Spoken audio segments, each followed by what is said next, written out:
Hi guys, wish you all a very happy new year 2021. May this new year bring all the joys, love, and prosperity in all your lives. A Christmas Carol by Charles Dickens is beautifully enacted by Kitabkhana Bhopal members during the lockdown time. We are releasing this video in the beginning of the year 2021 as all of us face various challenges during the pandemic. Families were the biggest support during this tough time. This story clearly articulates and relates to our lives today. There were a lot of Ebenezer Scrooges, Bobs, and Tiny Tims in the society, and the COVID 19 has entered our lives in the form of three spirits to transform us for the good. So, let's enjoy The Christmas Carol by Charles Dickens. Happy watching! Many Christmases ago, there lived a businessman by the name of Ebenezer Scrooge.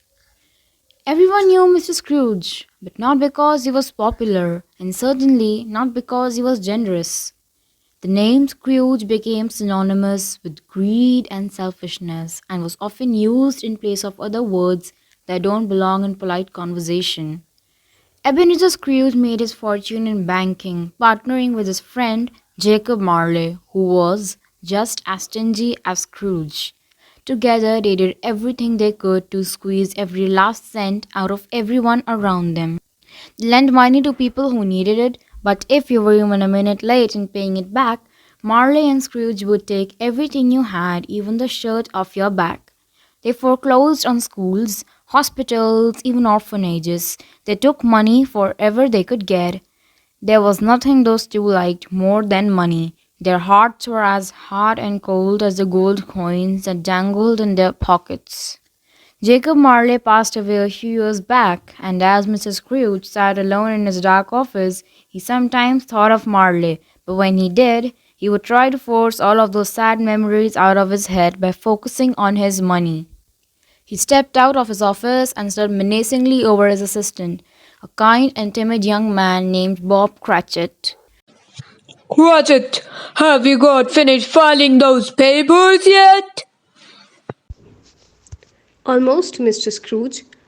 Cratchit sat at a little desk, his teeth chattering as he shivered in the cold of the London winter. It's just, I think I could go a bit faster if it was a little warmer in here. While Mr. Scrooge's office had a big roaring fire, the only thing to keep Cratchit warm was a tiny coal heater. Coal doesn't grow on trees, Mr. Cratchit. I'm not paying for you to get comfy. If you put another piece of coal into that heater, it's coming out of your pay. Yes, sir. Of course, sir. I'm sure I can get this filing done by the next week. I imagine you can. Since you've been seem to be lazing around here, you'll have to come in tomorrow. But Mr. Scrooge, tomorrow is Christmas. I need to be with my family, especially Tiny Tim. I don't know how many more Christmases he will be around for. That's very touching, Mr. Cratchit. All right, you swayed my heart. You can have a half day tomorrow, but I'll expect you to work throughout the New Year's. Bless you, Mr. Scrooge. Have yourself a Merry Christmas. Christmas. Bah, humbug. With that, he shut the door on Mr. Cratchit and went back to his office. He sat at his desk, looking over papers, with the frown he always wore when he heard a strange noise, something jingling and rattling.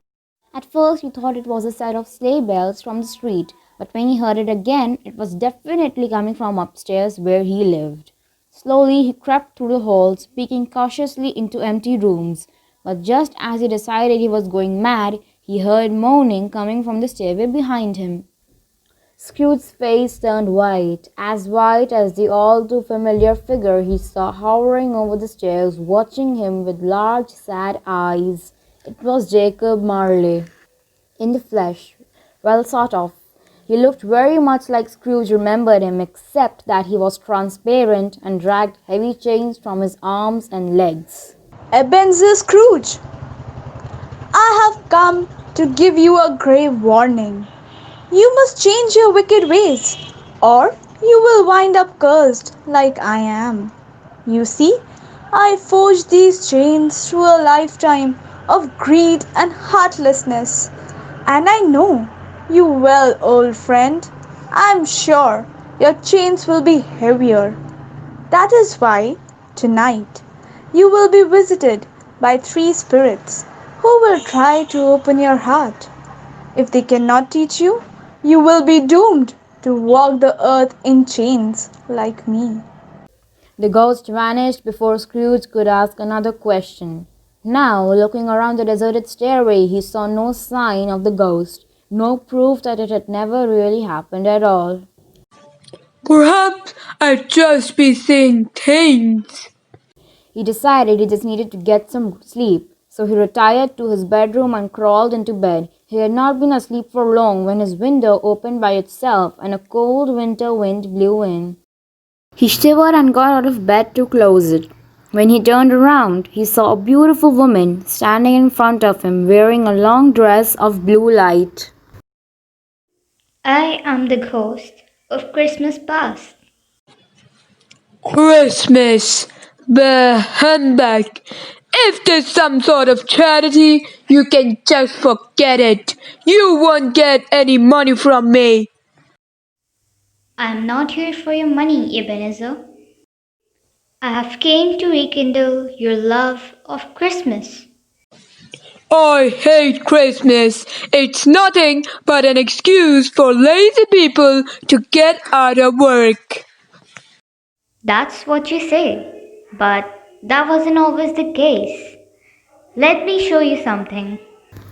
She led him to the window, a window which Scrooge had looked out many times before. This time, however, the view was different. He recognized it at once. He was looking into the house where he grew up. It was early on a winter morning, and there was a little boy opening a Christmas present with a smile on his face, as big as all outdoors. There was so much joy in the boy's face, so much purity and love. The ghost of Christmas past walked up next to the awestruck Scrooge and quietly asked him, Whatever happened to that little boy? Scrooge didn't answer. He knew that the little boy was himself, but he honestly couldn't remember how he came to be who he was.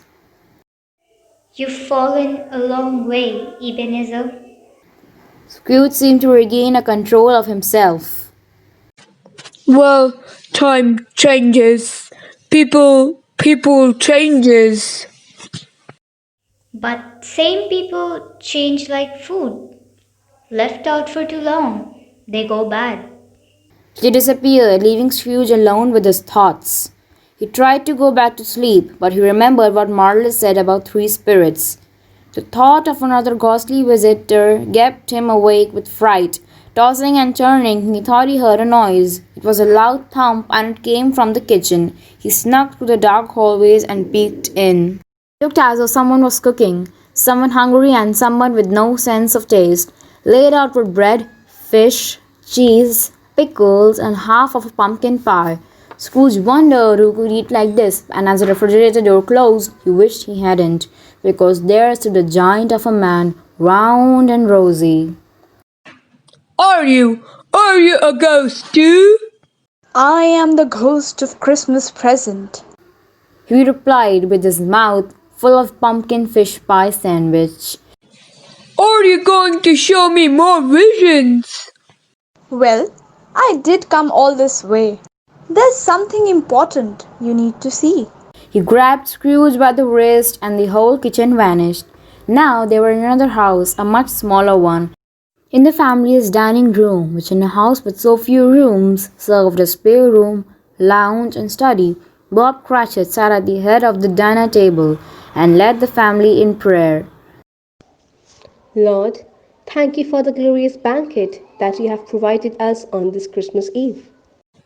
What banquet? Is it behind that turkey that's the size of a pigeon?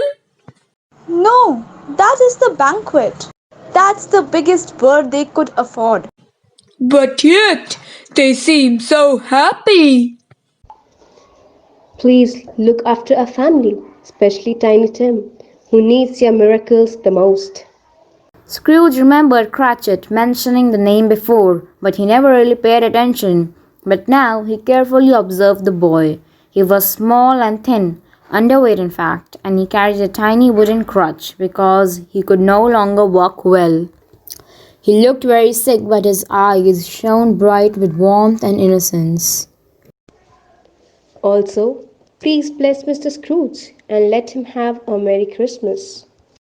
Are you really going to pray for that old tightwad? I have never met such despicable human being. If he paid you as much as he should, we could have moved out of his tiny house. We could. Honey, we have a roof over our head and we have each other. We should be thankful for what we already have. Though he never would have admitted it, Scrooge's eyes began to water too.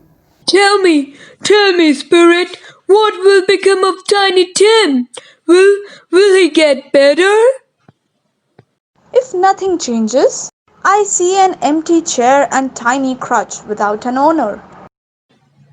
You can't be all right. He's just a little boy. The ghost faded away and he was left alone in his kitchen. He sat in his study and waited. He knew the third ghost would finally be with him. Every minute that ticked by on the grandfather clock was worse than the one before it. Though all the windows were closed, a cold wind blew. Out of the shadows walked a dark, crooked figure. He looked like the Grim Reaper himself, and with a single bony hand he gestured for Scrooge to follow him. Walking down the hall, Scrooge suddenly found himself at a funeral, but nobody was there except for the man in coffin and a very bored priest who kept looking at his watch. What sort of man can die and have nobody come to his funeral?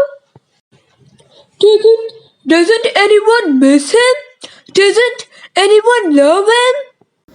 But the ghost said nothing. He just kept walking out into the cold, snowy night. Scrooge followed him, and soon they were in Town Square.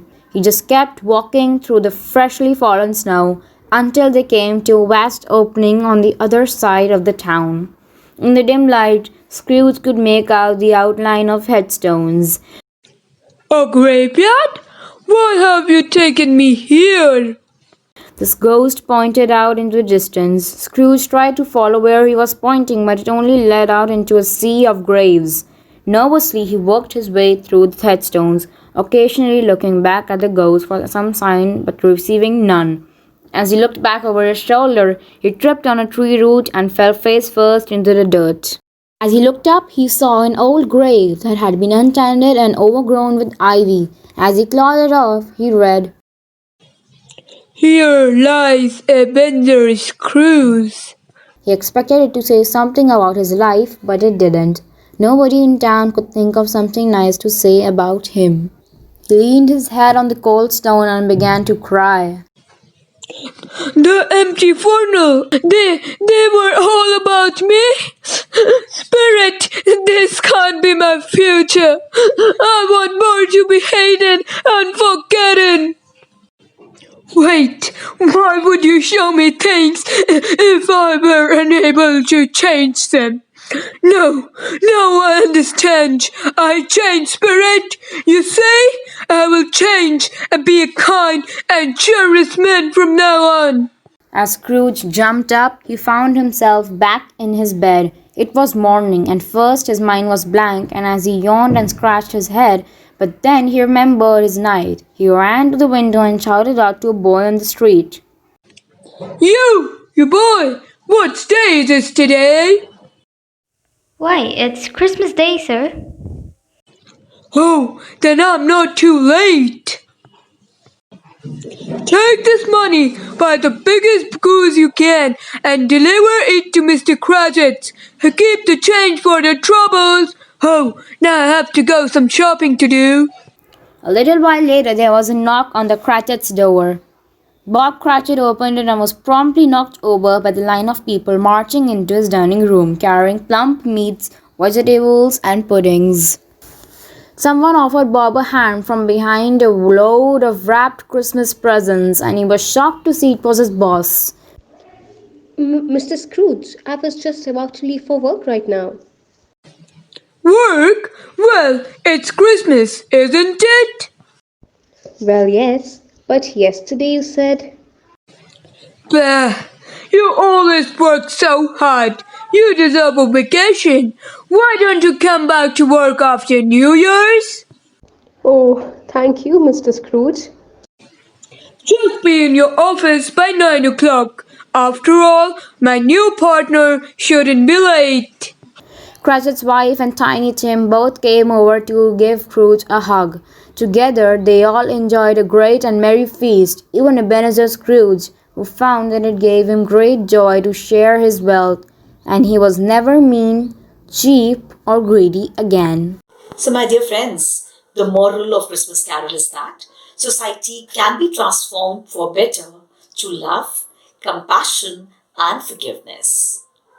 Hashtag Kitabkhana Bhopal believes that awakening compassion and generosity during this pandemic time would surely transform society for the good. So, let's make a resolution for the year 2021 to bring by a smile on someone's face. Thank you.